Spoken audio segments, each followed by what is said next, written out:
Hello viewers, इस channel के नए वीडियोस के लिए सब्सक्राइब करें और बेल आइकन दबाएं। स्वागत है आपका आपके अपने चैनल सुरीले गीत संगीत में। आज मैं आपको सोमवती अमावस की कहानी सुना रही हूँ। जब कोई भी अमावस सोमवार को आती है तो उसे सोमवती अमावस कहते हैं। इस दिन दान करने से अत्यधिक पुण्य की प्राप्ति होती है। सूर्योदय से पहले नहा धोकर शिव पार्वती जी की पूजा करनी चाहिए। पीपल की पूजा करनी चाहिए। जल, रोली, मोली, चावल, फूल, माला, गुड़ आदि से पूजा करें। गुड़ का भोग लगाएं, दीपक जलाएं व दक्षिणा चढ़ाएं और पीपल की 108 परिक्रमा करें या 8 परिक्रमा करें और एक एक परिक्रमा के साथ फल, मेवा, सब्जी या पैसे आदि कुछ भी चीज चढ़ाएं। इस तरह एक तरह की 108 चीजें चढ़ाएं। वहीं पीपल के पास बैठकर सोमवती अमावस की कहानी सुन लें। 13 जगह गहने, कपड़े, बर्तन या फल अपनी इच्छा अनुसार सोमवती के नाम से निकालकर ब्राह्मणों को दे देवे और सुख समृद्धि पावे। अब मैं आपको सोमवती अमावस की कहानी सुनाती हूँ। सोमवती अमावस की कहानी। एक साहूकार था जिसके 7 बेटे 7 बहुएं थी और एक बेटी भी थी। साहूकार के घर एक जोगी भिक्षा मांगने आता था। जब साहूकार की बहुएं उसे भिक्षा देती तब तो वह ले लेता था, लेकिन साहूकार की बेटी भिक्षा देती तो वह भिक्षा नहीं लेता और कहता कि बाई सुहागण तो है पर बाई के भाग्य में दुहाग लिखा है। यह बात सुनकर बाई रोने लगी। बाई की माँ ने पूछा कि बाई तुम सुस्त क्यों रहती हो? बाई बोली कि एक जोगी भिक्षा लेने आता है, वह मुझसे भिक्षा नहीं लेता है और कहता है कि बाई है तो सुहागण पर बाई के भाग्य में दुहाग लिखा है। यह बात सुनकर माँ बोली कि कल मैं भी सुनूंगी। दूसरे दिन बाई की माँ चुप कर बैठ गई। जोगी आया और बाई भिक्षा देने लगी। तब जोगी ने वैसे ही कहा।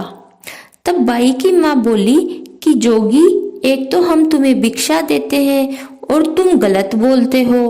तब जोगी बोला कि मैं तो सच्ची बात इसके भाग्य में है वही कहता हूँ।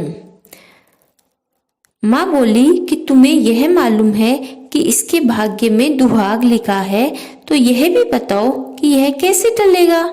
तब जोगी बोला कि 7 समुद्र पार एक सोना धोबन रहती है जो सोमवती अमावस करती है। अगर वह आकर अपनी सोमवती का फल इसे देवे तो यह टल सकता है, नहीं तो बाई का विवाह होगा। तब विवाह होते ही बींद को सांप डस लेगा।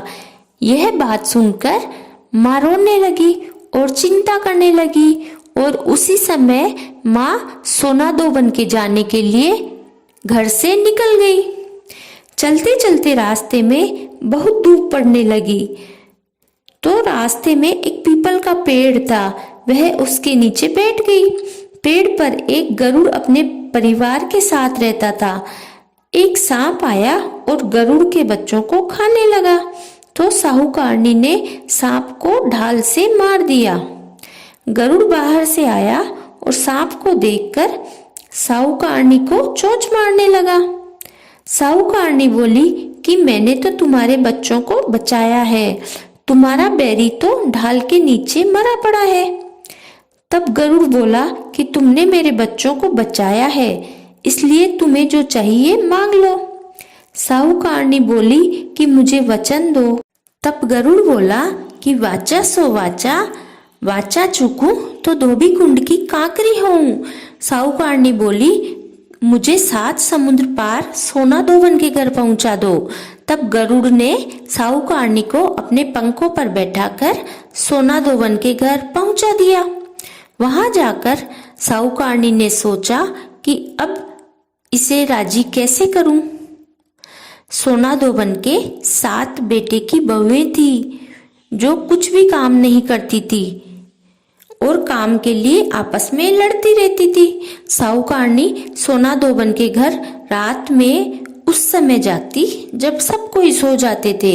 साहूकारनी घर का सारा काम करती, गाय का गोबर थापती, गाय को नहलाती, चारा डालती, घर धोती, रसोई करती, चौका बर्तन करती, कपड़े धोती, झाड़ू भी निकालती, पानी भरती। इस तरह दिन उगने से पहले सारा काम करके चली जाती थी।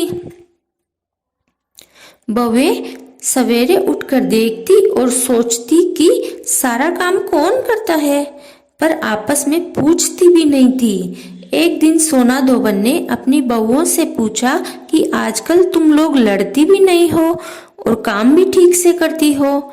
तब बहुएं बोली, सासू जी, काम तो हमें करना ही पड़ता है, चाहे लड़कर करें चाहे राजी से करें। तब सोना धोबन ने सोचा कि आज देखती हूँ कि सारा काम कौन सी बहू करती है। रात को वह सोई नहीं और देखी कि एक औरत आई और घर का सारा काम कर गई। वह जाने लगी तो सोना धोबन ने पूछा कि तुम कौन हो और तुम हमारा काम क्यों करती हो?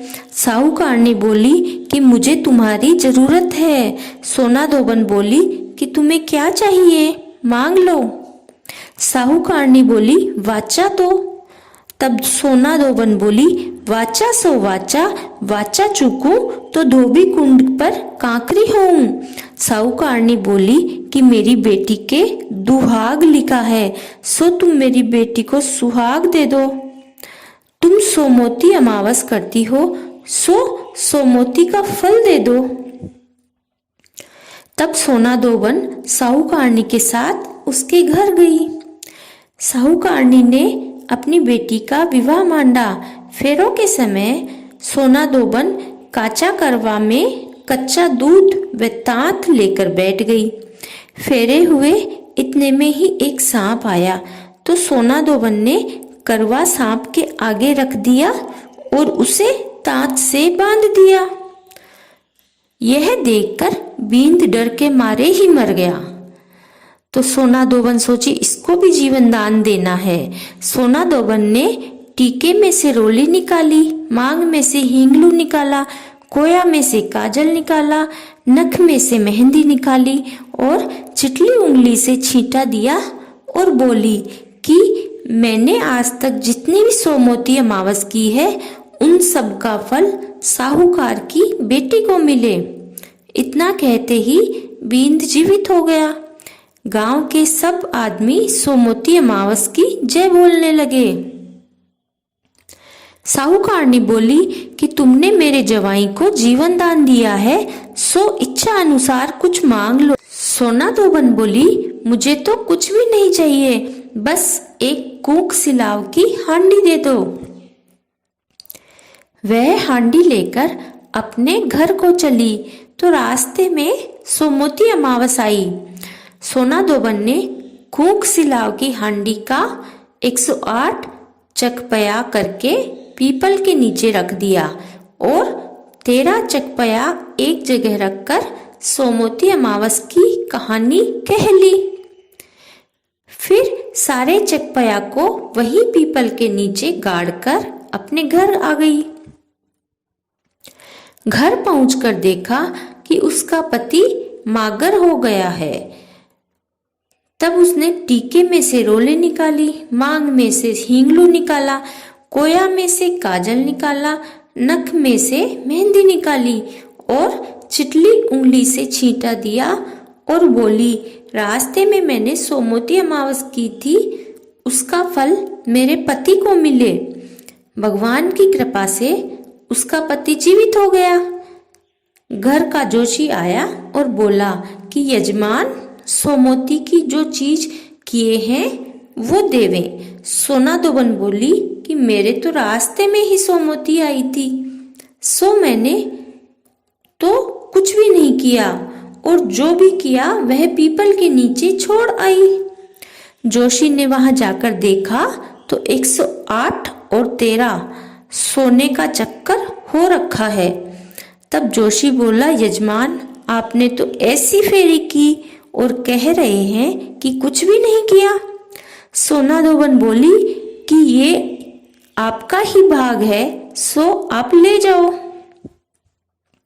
तब जोशी बोला कि मेरी तो चौथी पाती ही होती है, सो मैं तो उतना ही लूंगा। फिर सारी नगरी में हेला फिरवा दिया कि सब कोई सोमवती अमावस करे। हे सोमवती अमावस, जैसे साहूकार की बेटी को सुहाग दिए वैसे सबको देवे। कहानी कहने वाले, सुनने वाले और हुकारा भरने वाले सबको सुखी रखे। बोलो सोमवती अमावस की जय। इसके बाद एक गणेश जी की कहानी सुन ले, वह इसी चैनल पर है। Thank you.